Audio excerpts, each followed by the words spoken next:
No one is brave enough to talk about what happened that day at Rattlesnake Ridge. Not in these parts. Some people claim the heat seared the memory out of their heads. Others simply acted like they never laid eyes on anything. But me, I recall everything. I recall the girl. I recall the sack over her head. I recall how the folks from town came out like it was some sort of party. But it wasn't.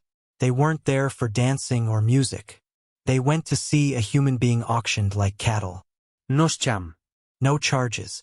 Only silence. She did not scream. Not even once. Perhaps she knew better. Perhaps she had screamed before, and all that got her was hurt. She remained, still silent, while the crowd waited for the gavel to drop. And just when it seemed no one would raise a hand, a voice pierced the dust. "She's my wife." Low, slow, like thunder on parched ground. Everyone looked. So did I. He moved forward like the ground itself was in his debt. Cole Harding, late 30s, early 40s. A man with a scar on his hand and dust on his shoulders. No one had any idea where he'd appeared. But he didn't seek permission. He simply walked up and took her for himself. The audience did not roar, nor did they jeer.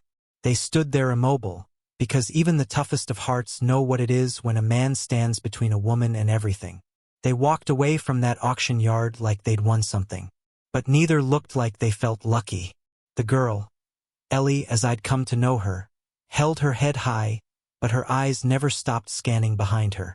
Cole walked beside her without a word, steady as if nothing left in this world could catch him off guard. The path to his house was long, parched, and quiet. Each step crunched like shattering bones. No conversation. Only wind and buzzing vultures flying overhead like they heard something may not return home. When they arrived at the cabin, Ellie did not enter immediately. She remained there on the porch, looking at the slanting roof, the weathered boards, the axe leaning against the door. It was not much, but it was not a cage either. "You hungry?" Cole asked. She nodded. He didn't smile, just came in and got 2 biscuits from an old tin. They sat there in silence, not uncomfortable, just the kind of quiet people have after they've heard too much noise. At some point, she spoke, voice low as a whisper. "Why'd you do it?" He glanced at her, long and hard, like he was thinking about whether to lie or not. But he didn't. Because someone had to. That was all. No heroic words. No hero's vow. Just truth. Plain and hard as stone. And somehow that response weighed more than any promise. Ellie didn't weep, but something in her broke. Like the crack in a frozen lake. Not from terror, but from the odd jolt of being believed. She wasn't accustomed to that. And as night fell over the ridge and the coyotes started to howl, she sat by the window, gazing out into the darkness, still wondering if this was really here, or just another trick, disguised as kindness and wood. But what she didn't realize was, she was already safer than she'd been in years. The morning after, the sky flushed with dust. Ellie awoke not to chains or screams, but to the crash of an axe chopping wood. Clean. Honest. She emerged from the cabin barefoot and stood there, watching him, Cole, working under the early sun, sleeves rolled back, sweat-dotted brow. "You sleep all right?" he said, his face still bent to his task. She nodded, and for the first time in a very, very long time, it was the truth. Days passed like the turning of the pages in a book. She carried water. He fixed the fence. No demands. No questions. Only quiet, steady work. The kind that does not hurt. But peace never lingers out here. One night, as the sun dipped behind the hills, Cole returned from town looking differently. He didn't speak much, just sat down and dropped a crumpled piece of paper on the table. One sentence, written in heavy ink. Mal Lister sent a man inquiring about the girl. Ellie's breath caught. She had no idea who Mal Lister was, but the way Cole's jaw clenched, she figured she knew enough. This wasn't someone you invited in. "Do you know him?" she asked quietly. Cole didn't reply immediately. He mixed himself a drink, gaze fixed on the window like he was waiting for someone to ride up and cause trouble at any second. She didn't press, but she didn't sleep much that night either. By dawn, Cole had packed the saddlebags and inspected his rifle. He didn't say anything. Didn't have to. Ellie already suspected trouble was on its way. And it had her name on it. If you've made it this far, then you're not just curious, you're like me.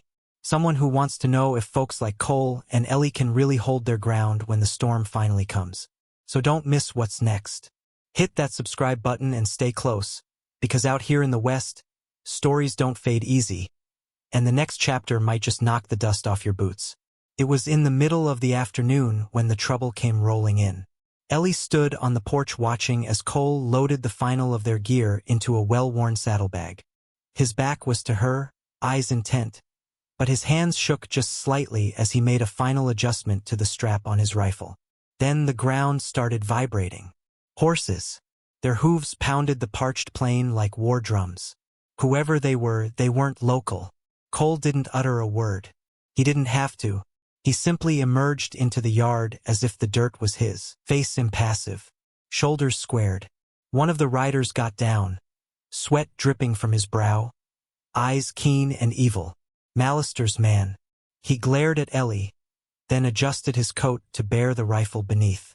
Mal Lister wants his property returned, he growled, his voice heavy with menace. The gun shone in the sunlight. Warning. Threat. Before the man could even draw a breath, Cole was in motion. Quickly. Too quickly to catch.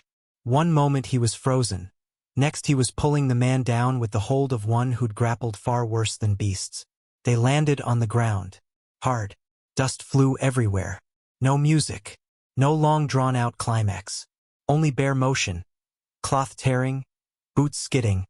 A gun kicked into the ground. Actual violence, the sort that don't flinch or pretend. Ellie's heartbeat thundered in her ears. She didn't shriek. She didn't cower. She turned. Grasped the hatchet leaning against the post of the porch. She didn't lift it. Just clutched it. Because this wasn't about winning a fight, it was about making a point. You don't want to test us, she told him. Her tone wasn't belligerent, but it had force. Cole shoved the man's arm into the earth with enough force to make him hesitate. For a frozen moment, nothing moved. Then, tentatively, the man got to his feet, retreating toward his horse as if the fight had drained the strength from him. No threats. No words. Dust and silence. Ellie returned the hatchet to where it belonged. The man rode off, spitting gravel behind him. No bullet was fired. No witness watched. But something powerful occurred. In that silence, something changed in her. Once, she'd been rescued. But now she stood her own ground. Cole didn't give a speech. Didn't give her a look of pride. Simply extended his hand for her wrist and escorted her back into the cabin quietly.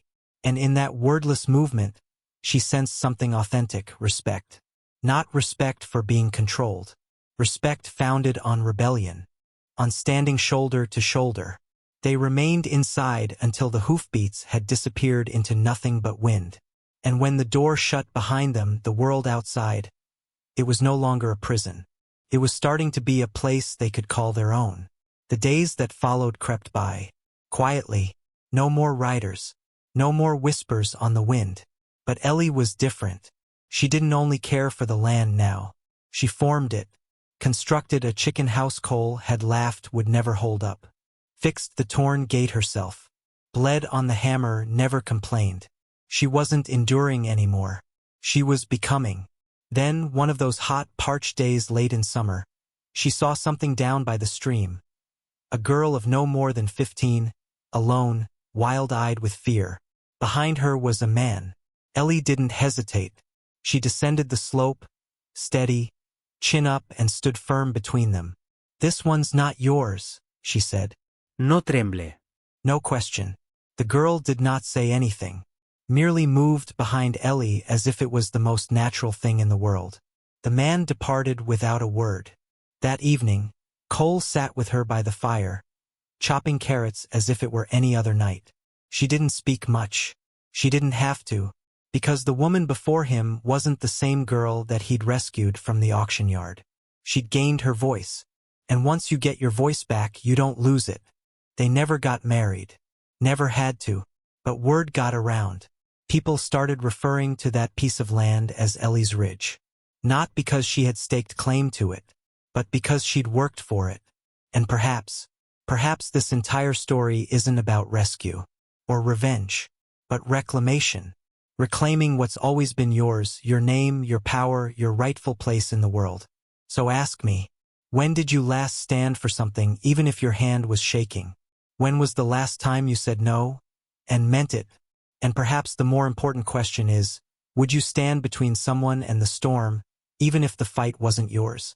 If this story touched something in you, give that like button a click.